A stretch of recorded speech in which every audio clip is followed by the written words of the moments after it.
Salut à vous et bienvenue dans cet épisode pas comme les autres de Kinément Vôtre. Aujourd'hui, rangez vos tapis de yoga, oubliez vos abdos, laissez tomber les noms de muscles imprononçables, pas de kiné au programme. On fait une pause et on parle de la vraie vie, celle qui court, qui déborde, qui fatigue, qui fait rire et parfois pleurer un peu aussi, faut se l'avouer. Bref, aujourd'hui on parle d'humain, sans blouse blanche, sans jargon, juste vous, moi, de la bonne humeur et je l'espère, des réponses à certaines questions.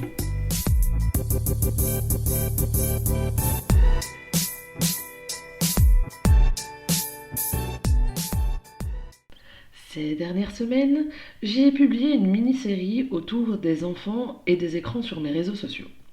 Et je me suis dit que ce serait dommage de ne pas faire aussi un petit moment audio à partager ici tranquillement. Pas pour culpabiliser, pas pour donner des leçons, juste pour réfléchir ensemble, sourire et surtout se sentir un peu moins seul. Alors si vous avez déjà lancé un dessin animé pour 10 minutes seulement et qu'une heure plus tard votre enfant était toujours vissé devant l'écran, cet épisode est fait pour vous. Allez-y, installez-vous confortablement. On démarre. Avant d'entrer dans le vif du sujet, j'avais envie de revenir rapidement sur une question toute simple. Pourquoi parler des écrans aujourd'hui ? Tout simplement parce qu'on vit dans un monde où ils sont partout. À la maison, à l'école, dans nos poches, sur nos poignets. Et parce qu'ils font partie de la vie quotidienne de nos enfants aussi. Parfois même avant qu'ils sachent marcher. Alors, je suis souvent face à des situations insolites ou parfois des parents désespérés au cabinet. Alors non. L'idée n'est pas de tout interdire, ni de diaboliser les écrans en criant au scandale. L'enjeu, c'est plutôt d'apprendre à mieux les utiliser, de les remettre à leur juste place dans nos vies. Et surtout, de ne pas laisser les écrans décider tout seuls du rythme de nos enfants et du nôtre. Parce qu'au final, ce qui est valable pour eux, c'est aussi pour nous les adultes. On va donc revoir ensemble quelques repères simples, parce qu'avec un peu d'infos, un peu de recul et beaucoup de bienveillance, on peut vraiment changer beaucoup de choses au quotidien. Allez, on commence par poser les bases, chaque âge et son rapport aux écrans. Alors autant vous le dire tout de suite, c'est pas la même histoire si votre enfant a 18 mois, 6 ans ou 14 ans. Avant 3 ans, c'est très simple. Pas d'écran du tout. Et là, j'en entends déjà certains soupirer. Oui, je sais, c'est pas toujours simple dans la vraie vie. Un petit bout qui hurle dans la salle d'attente, un dîner qui déborde, un besoin urgent de 5 minutes de calme. On a tous cédé au moins une fois à la tentation du petit dessin animé juste pour souffler. C'est humain. Mais globalement, il faut retenir que le cerveau d'un tout petit a besoin d'interactions réelles. Entendre des voix humaines, voir des visages réels, manipuler des objets concrets, explorer son environnement avec ses mains, ses yeux, son nez, ses oreilles. Un écran, même éducatif, même mignon, va remplacer toutes ces expériences. Et c'est pour ça que pour les bébés, moins il y en a, mieux c'est. Et on sait tous qu'en disant zéro écran, ça permet d'en avoir au final le minimum possible. On est humain après tout. Entre 2 et 5 ans, on peut introduire un peu d'écran. Mais alors, vraiment un peu. Maximum 1 heure par jour. Du contenu adapté et pas n'importe quelle vidéo YouTube qui défile sans fin. Et surtout, un adulte présent pour expliquer, commenter, rassurer. L'écran doit être une activité partagée, pas une nounou silencieuse. Par exemple, vous pouvez regarder un dessin animé court et en parler ensuite. Qu'est-ce que tu as vu ? C'était drôle, triste ? Et puis tout simplement passer à autre chose. Entre 6 et 9 ans, le cerveau devient un peu plus mûr, mais l'écran reste un outil à encadrer. 1 heure à 1h30 maximum par jour. Toujours du contenu choisi, avec des pauses régulières. Ne pas transformer votre enfant en statue hypnotisée. À cet âge, c'est aussi le moment de commencer à parler des règles. On demande avant de prendre un écran, on respecte un ton donné et on sait que l'écran a une fin. Entre 10 et 12 ans, les écrans prennent encore plus de place, surtout avec l'école. Les copains, les premiers jeux vidéo, les jeux en réseau. C'est 2 heures maximum par jour. Alors oui, d'une certaine manière, ça vous semble énorme. Mais en même temps, 2 heures, on y est vite, surtout avec l'école à l'heure actuelle. Il faut aussi des horaires très clairs et surtout, pas d'écran juste avant de dormir. La lumière bleue des écrans, ça va retarder l'endormissement. Et à cet âge-là, le sommeil est plus que sacré pour grandir et apprendre. Un enfant fatigué, c'est un enfant qui rame à l'école, qui s'énerve plus vite, qui tombe malade plus souvent. Et ouais, faut jamais l'oublier ça. Et chez les 13-17 ans, et même plus, car certains adultes relèvent de l'adolescence quand on parle d'écran. Là, c'est plus seulement une question d'horaire, c'est une question de régulation, d'autonomie et d'éducation au numérique. On ne peut pas et on ne doit pas tout contrôler, mais il faut poser un cadre cohérent. Limiter les écrans pendant les repas, après tout, c'est 1 heure où on communique. Interdire l'écran dans la chambre la nuit. Encourager plus d'autres activités hors ligne, à savoir le sport, l'art, les sorties et les vrais amis. À cet âge, il vaut mieux être un guide plutôt qu'un gendarme. Accompagner plutôt qu'espionner. Et oui, faire confiance, même si ce n'est pas toujours facile. En résumé, ce n'est pas seulement une question de combien de temps, c'est aussi une question de contenu, de contexte, de qualité de l'accompagnement. Et surtout, rien n'est jamais perdu. Même si un jour d'épuisement total, vous avez lâché 3 heures de dessin animé, ce qui compte c'est la dynamique globale et la conscience qu'on y met au fil du temps. Alors n'utilisez pas cette phrase comme excuse en disant c'est pas grave si ça se produit tous les jours. Non, ça doit vraiment être exceptionnel.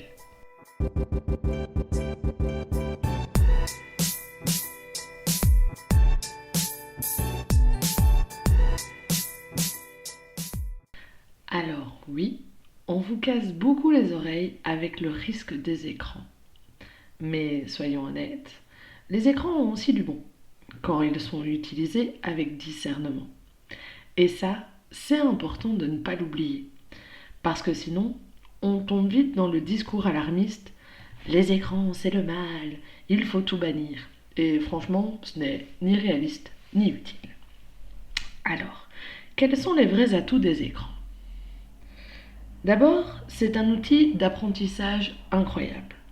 Un enfant peut apprendre une nouvelle langue en jouant, découvrir des documentaires sur les animaux du bout du monde, s'initier aux chiffres, aux lettres, à la logique, ou même développer des talents créatifs comme le montage vidéo ou la musique assistée par ordinateur.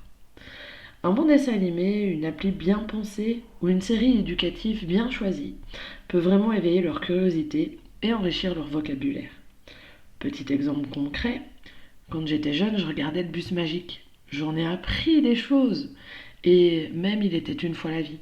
Ce qui m'a permis d'être une bonne kiné aujourd'hui. Ensuite, c'est aussi une stimulation de la créativité.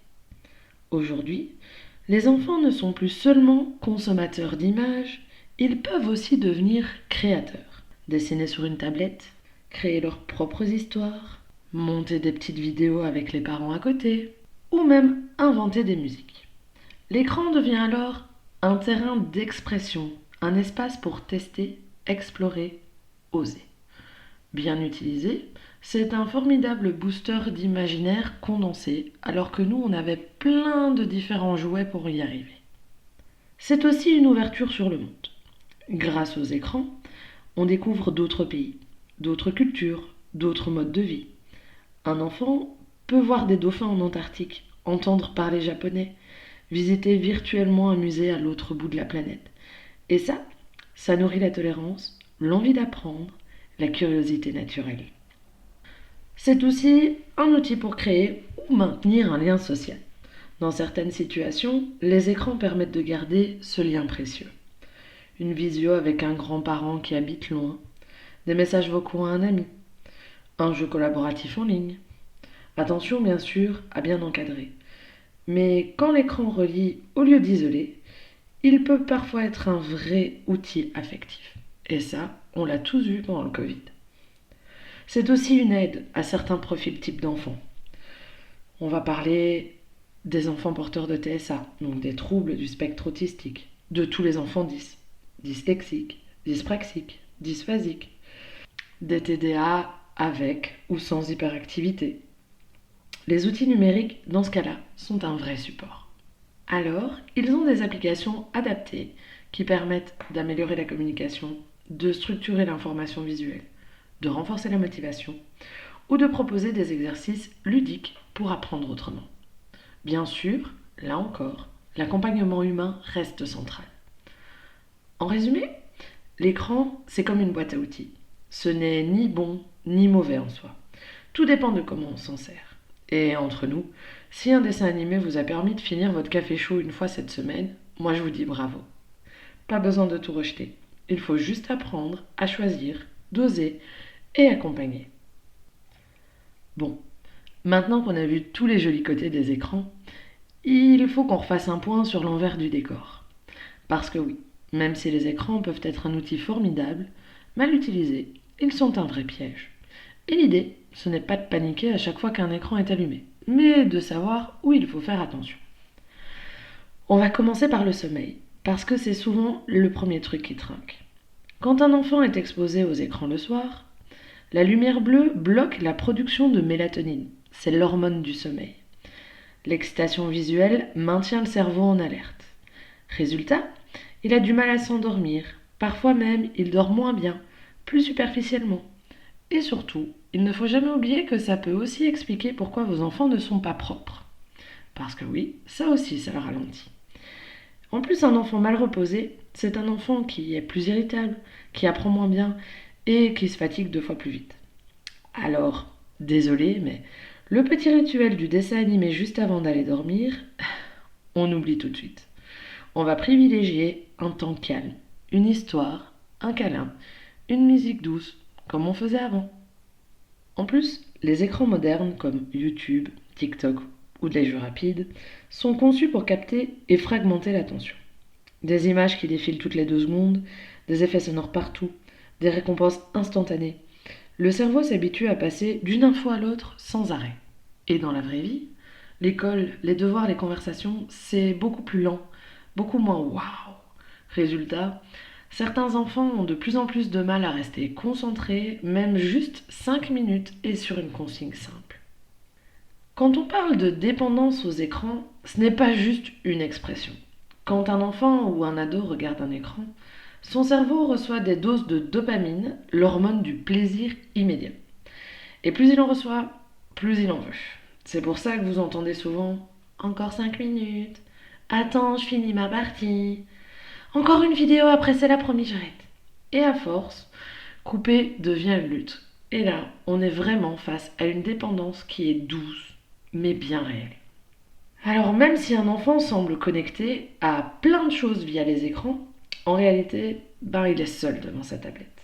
Il bouge moins, il interagit moins, il vit moins d'expériences humaines réelles. Et petit à petit, ça peut freiner son développement social.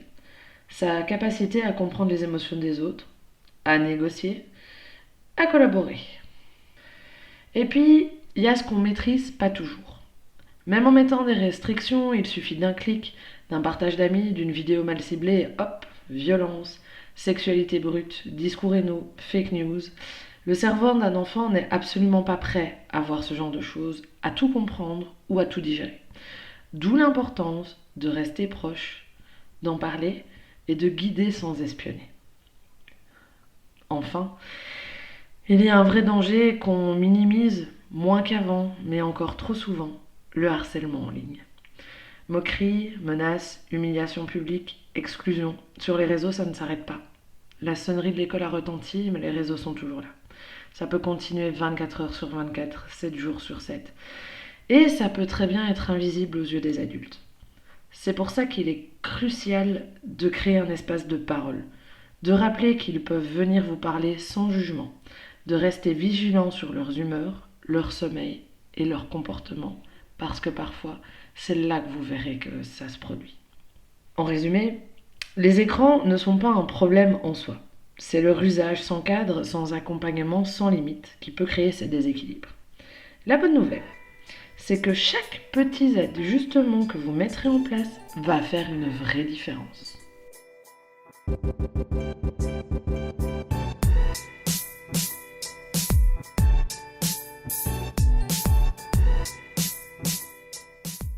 Alors, quand on dit il est devant un écran, en réalité, ça ne veut rien dire tout seul.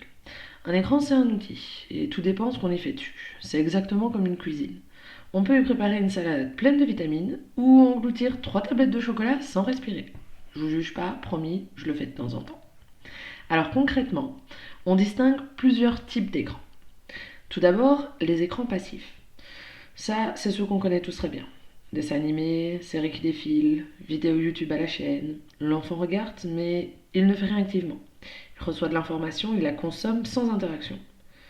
Alors un peu d'écran passif de temps en temps, c'est pas grave. Mais à forte dose, ça rend passif dans la vie aussi.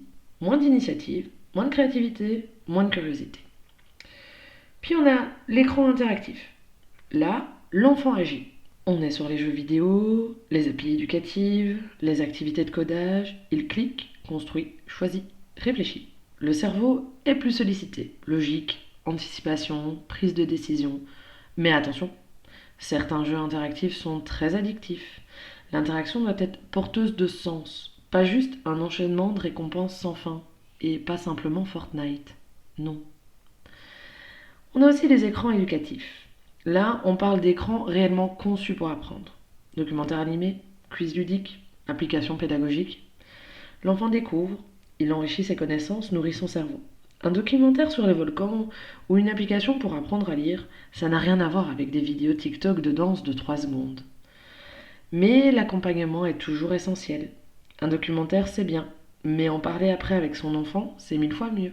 Et parfois faire d'autres recherches plus approfondies ou de mots qu'on n'a pas compris, ça c'est vraiment bien. On a l'écran social. Là, c'est l'écran qui relie. On est sur l'appel vidéo avec les grands-parents, le message aux amis, les jeux multijoueurs collaboratifs, encore une fois, on fait attention aux addictions, ça doit être bien encadré, mais ça peut aider à maintenir les liens, surtout quand la distance ou les circonstances séparent. Mais évidemment, c'est aussi là que le risque de l'écran social bascule dans l'écran d'exposition. Besoin de likes, se comparer aux autres, la pression sociale, le harcèlement. Au final, tous les écrans ne se valent pas. Le temps passé à créer, explorer, apprendre n'est pas équivalent au temps à passer à scroller, consommer ou zapper. C'est pour ça qu'il est important de savoir ce que fait son enfant, de varier le type d'écran et surtout de l'accompagner plutôt que de subir. Parce qu'un écran tout seul, ça n'éduque pas. Ça divertit, ça occupe, mais ça ne remplacera jamais la présence humaine, que ce soit pour le social ou pour l'éducation. Bon, soyons honnêtes, poser des limites, ce n'est pas l'activité la plus fun du quotidien parental. Mais c'est absolument essentiel. Parce qu'un enfant, un ado, et même certains adultes, n'ont pas de bouton stop intégré. Ils vivent dans l'instant présent. Ils suivent leurs envies, leurs plaisirs. Et face aux écrans, leur cerveau réclame encore un peu, allez, encore un peu. Et si nous, les vrais adultes, on ne pose pas de cadre, il n'y aura personne pour le faire à leur place. Alors je vais vous donner quelques indications pour mettre un cadre clair sans finir au bord de la crise de nerfs. Tout d'abord, définir des horaires fixes. Pas de on verra ou je te dirai quand t'arrêter. Non, on annonce à l'avance. Tu pourras regarder ton dessin animé après le goûter pendant 30 minutes, ou tu peux jouer sur la tablette entre telle heure et telle heure, pas après. C'est clair, c'est prévisible, c'est rassurant pour eux, même si sur le moment ils râlent, et en plus, vous pouvez vous aider d'un timer. Justement, le timer, c'est un outil neutre. Il y a aussi les alarmes visuelles ou les plannings affichés. Tout ça, ça permet que ce soit l'objet qui dit stop, pas vous directement. Ça fait moins de conflits, moins de c'est toi la méchante, le minuteur sonne, hop, c'est fini. Et si besoin, on peut prévoir un petit rituel pour accompagner la fin. Mais je vais en reparler juste après. On va prévenir avant de couper. Imaginez, vous êtes en plein milieu de votre série préférée et là, pouf, quelqu'un éteint la télé sans prévenir. Vous le vivriez comment? Mal. Mais pour eux, c'est pareil. Alors il faut préparer à la transition. N'oublie pas, il te reste 5 minutes, on arrête. C'est le dernier épisode, et on passe à table. Regarde le timer. Et puis, il faut s'y tenir, parce que encore un dernier épisode de dernier, non, je vous vois venir. Il faut aussi proposer une alternative, parce que passer brutalement d'un écran lumineux captivant, hyper stimulant, à va jouer tout seul dans ta chambre, c'est un atterrissage brutal et ça déclenche souvent colère, pleurs, frustration. À la place, on propose un vrai après. Une histoire à lire ensemble, un jeu de société, un tour dehors, un câlin tout doux. Le cerveau passe d'un plaisir numérique à un plaisir humain. Et là, ça va vraiment prendre tout son sens.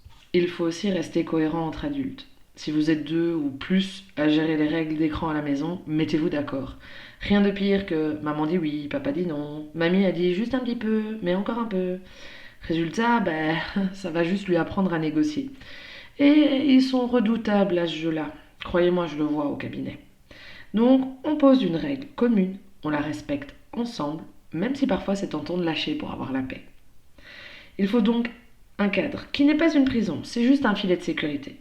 Ce qui permet à l'enfant de se repérer, de grandir et de se sentir en sécurité intérieure. Même s'il râle, même s'il négocie, même s'il bout de 10 minutes sous la table, au fond de lui, il sait que ça va le protéger. Parlons maintenant d'un territoire un peu particulier, l'adolescence. Avec les ados, l'équation est un peu différente. Ils ont grandi dans un monde où les écrans sont partout. Et pour eux, la frontière entre vie réelle et vie numérique est beaucoup plus floue que pour nous. Pour eux, envoyer 50 messages par heure, poster une story, participer à une visio ou jouer en ligne avec des amis, c'est pas être sur un écran, c'est juste être en relation. Alors forcément, quand on arrive avec nos inquiétudes d'adultes, eux nous regardent souvent avec des yeux ronds. Parce que bah oui maman, c'est normal de passer 3 heures sur Insta, tout le monde le fait. Ce qu'il faut comprendre, c'est que les écrans chez les ados remplissent des besoins réels. Besoin d'appartenance à un groupe, besoin de reconnaissance, besoin d'explorer leur identité. Et oui, ces besoins sont légitimes, même si parfois ça vous donne envie d'arracher le wifi. Mais, bah oui, il y a toujours un mais. Le cerveau d'un ado est encore en construction, surtout dans la zone qui gère l'impulsivité, la régulation émotionnelle ou la capacité de recul, c'est-à-dire le lobe frontal si vous voulez un peu de science. Du coup, ils peuvent se laisser entraîner dans les spirales de comparaison et d'autocritique. Ils s'exposent toujours sans en mesurer le risque. Ils tombent sur des contenus violents, choquants. Ils peuvent se faire harceler et parfois sans jamais oser en parler. Bref, même s'ils ont besoin de liberté, ils ont surtout besoin de balises. Et comment on fait? Pas en coupant tout. Pas en mettant des interdictions massives sans explication. Ça, c'est garanti. On obtient juste du clash, des portes qui claquent, et comme si c'était un défi qu'on leur mettait. Mais il faut instaurer des règles claires sur le temps des écrans, les horaires, les zones sans GSM, genre les repas, et surtout la nuit. Il faut explorer avec eux ce qu'ils font en ligne. Il faut poser des questions ouvertes et surtout sans jugement. Tiens, tu regardes quoi en ce moment? C'est cool? Il faut éduquer leur esprit critique. Tu penses que ce qu'on voit sur Insta, c'est toujours ce qu'on voit dans la vraie vie? Il faut aussi créer des espaces où ils peuvent en parler s'ils vivent quelque chose de lourd en ligne. Cyberharcèlement, pression sociale, angoisse, tout ça c'est des choses très fréquentes chez eux. Et surtout, mais alors surtout, quand ils roulent les yeux, quand ils râlent, quand ils disent ça sert à rien ce que tu racontes, il faut savoir qu'ils entendent, qu'ils enregistrent. Un parent présent qui pose un cadre et qui écoute, c'est un parent qui sème des graines dans le cerveau de son ado, même si la récolte semble loin. Alors voilà pourquoi, avec les ados et même certains adultes, il faut garder le cap, avec souplesse, patience, beaucoup d'humour parfois aussi. Un stock de chocolat à portée de main pour nous, ça peut aussi bien marcher.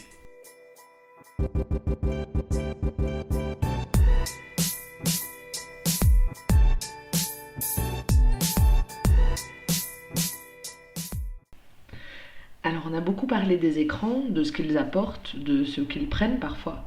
Mais il y a une chose qu'il faut se rappeler, et c'est peut-être le plus important de tout ce que je vais vous dire aujourd'hui.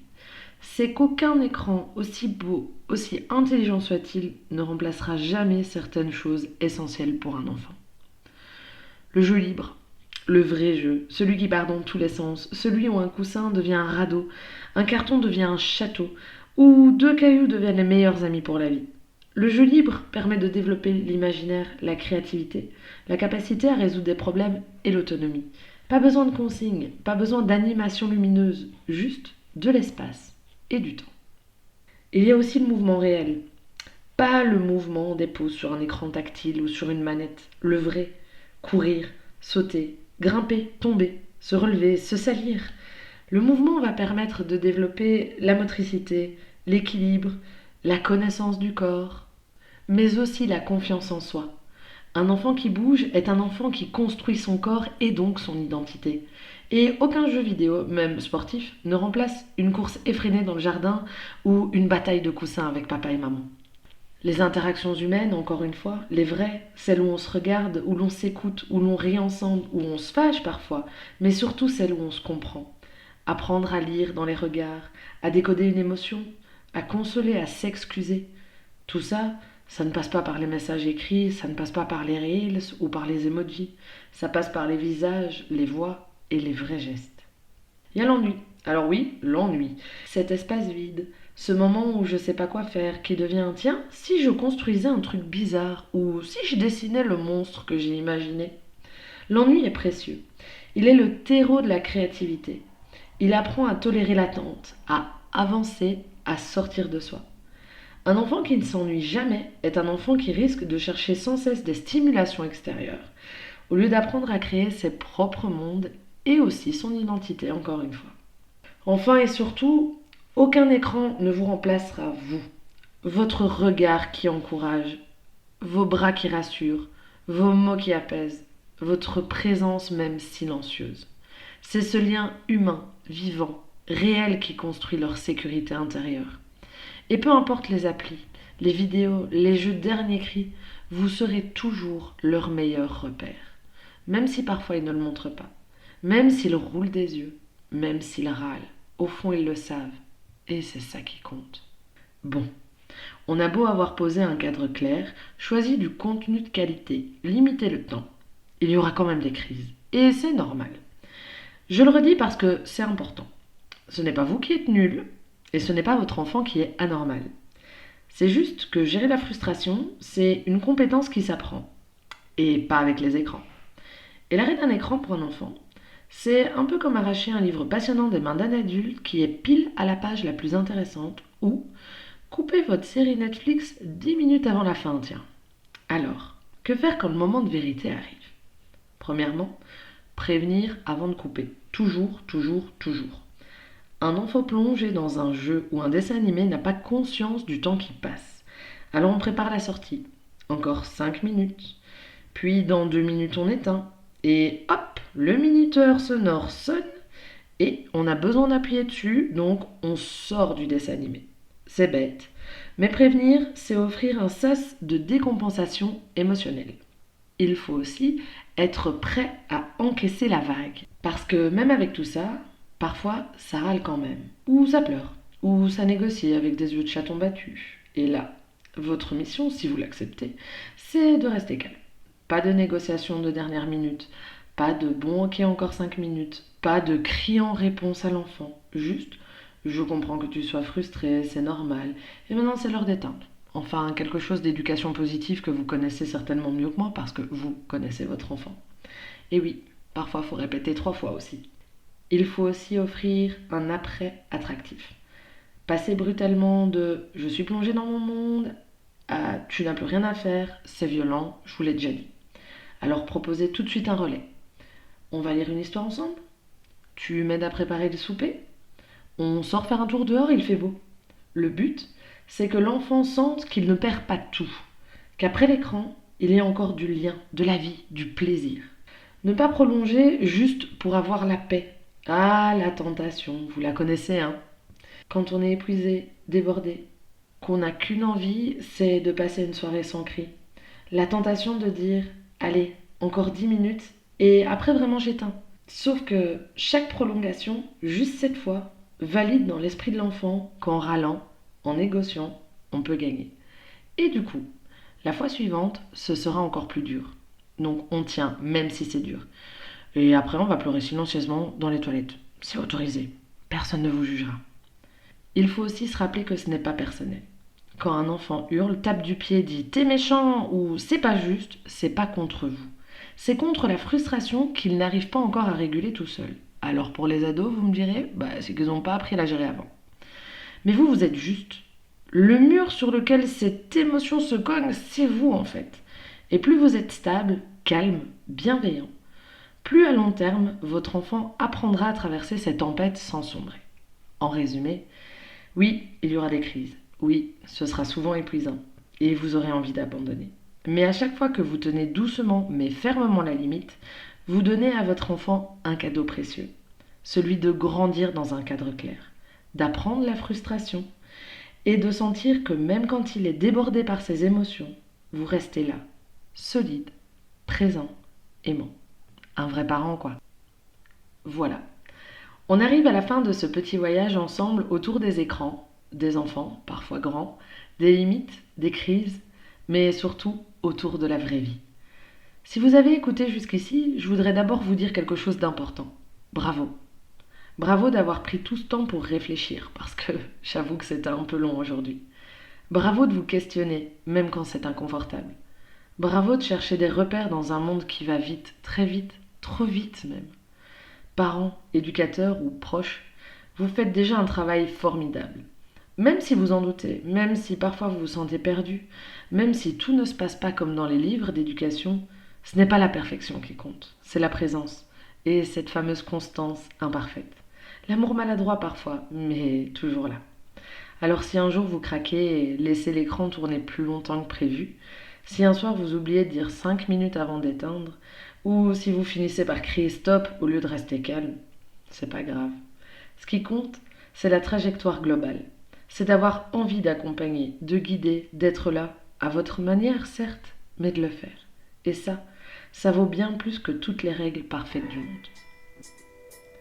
Alors si cet épisode vous a parlé, n'hésitez pas à le partager autour de vous, à le faire écouter à d'autres parents qui galèrent eux aussi parfois, à l'envoyer juste en petit message pour dire tu sais quoi, on est plusieurs dans ce bateau mais regarde, on peut mettre des choses en place. Et surtout, n'oubliez pas, vous êtes déjà exactement là où vous devez être. Merci pour votre écoute, votre confiance et à très bientôt pour d'autres épisodes plus proches de mon univers kiné ou pour d'autres détours de vie comme celui-ci, je sais pas encore.